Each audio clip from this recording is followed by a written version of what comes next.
अब बेटा हमें पढ़ना है ECG, electrocardiograph. Engine clutch gear मत समझ लेना इसे, है ना। देखो बेटा इसका क्या मतलब है इलेक्ट्रोकार्डियोग्राफ। देखो कार्डियो जहां पर आ जाए हार्ट की बात होती है, इलेक्ट्रो जहां पर आ जाए बिजली की बात होती है, ग्राफ का मतलब कुछ ग्राफ व्राफ बन रहा होगा इन दोनों को मिलाकर। बिल्कुल सही बात बेटा। हार्ट की जो एक्टिविटी है ना, मतलब हार्ट जो कार्डियक साइकिल कर रहा है, हार्ट जो धड़क रहा है, लब डब जो कर रहा है, खून को ले रहा है, पंप कर रहा है, इसके अंदर आपने अभी क्या समझा था, नोडल सेल पड़ी थी, मतलब पेस मेकर पड़ा था, ही बंडल ऑफ हिस पड़ा था, है ना, पुरकिंजी सेल पड़ी थी और पेस सेटर पड़े थे। ये सब क्या करते हैं, ये बेटा बिजली के झटके ही तो एक दूसरे को देते हैं, जब भी तो हार्ट सुगड़ता है और चलता है।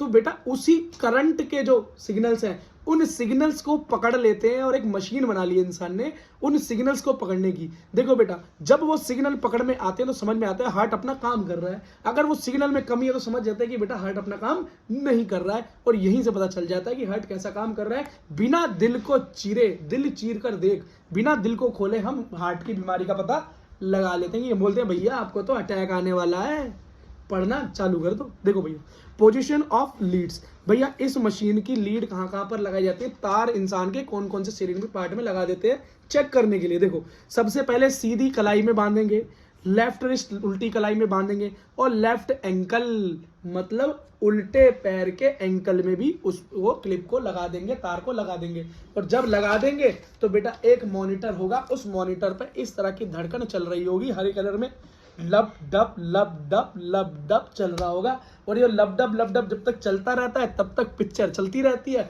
और जब ये लाइन एकदम सीधी हो जाए, जब यहाँ पर ये बेटा ये पहाड़ पर्वत बनने बंद हो जाए, तो समझ लेना कि आदमी का खेल खत्म हो गया और अब रोल चालू हो गया हीरो का, जब वो रोएगा। ठीक है अब देखो, लेकिन उसके बारे में हमें किसी ने बताया नहीं, बस हमने आपको बता दिया है, तो लाइक कर दो। देखो बेटा सबसे पहले लाइन एक छोटा सा हम्प बनाती है जिसे पी बोलते हैं, फिर क्यू आता है एक छोटा सा डाउन, एक बड़ा सा एक हमारा एक सेक्शन बनता है जिसे क्यू आर एस कॉम्प्लेक्स बोलते हैं, और एक लास्ट का छोटा सा हम्प टी बनता है और यही चलता रहता है। अब बेटा होता क्यों है जरा दिल को देखो, तो दिल में ये क्या है, राइट एट्रियम, राइट वेंट्रिकल, वो लेफ्ट एट्रियम, राइट सॉरी हमारा राइट वेंट्रिकल और लेफ्ट वेंट्रिकल। ठीक है बेटा अब ये देखो सबसे ऊपर जो हमारे पास एक नोड होती है, यहाँ पर क्या होती है, ऐसे नोड जिसे हम पेस मेकर बोलते हैं। फिर यहाँ पर हमारे पास क्या है, पेस सेटर, फिर बीच में क्या है, बंडल ऑफ हिस, और यहाँ पर क्या है, दोनों तरफ पुरकेंजी सेल। यहाँ से इलेक्ट्रिक सिग्नल आता है अंदर, जब यहाँ पर ब्लड अंदर आता है ना,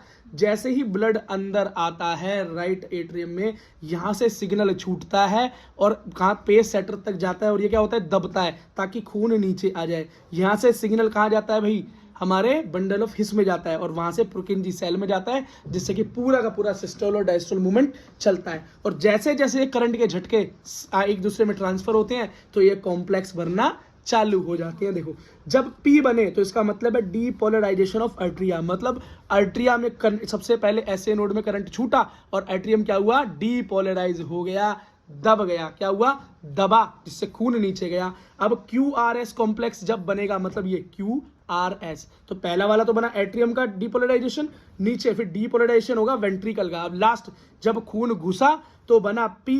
अब जब खून निकलेगा, जब वेंट्रिकल पूरी जान से खून बाहर फेंक देगा, तभी तो बेटा बड़ा नोड बना। मैंने बोला था बड़ा साउंड होता है, बड़ी ताकत लगती है, खून बड़े प्रेशर से फेंका जाता है बॉडी के अंदर, तो बड़ा कॉम्प्लेक्स P QR या QRS बना, जिसको बोलते हैं डीपोलराइजेशन ऑफ वेंट्रिकल। और लास्ट में जो T बनता है इसके बोलते हैं रीपोलराइजेशन ऑफ वेंट्रिकल। मतलब जब हमारा पूरा का पूरा हार्ट या वेंट्रिकल क्या हो जाता है बेटा, डीपोलराइज मतलब रिलैक्सेशन मोड में आ जाता है, तो T कॉम्प्लेक्स बनता है। नीट के लिए मैं इसे बेटा स्टार लगाता हूं, क्योंकि नीट 2022 में भी शायद बेटा इसका क्वेश्चन था, और पहले भी कई बार इसी से क्वेश्चन आ चुका है। Very easy, very important.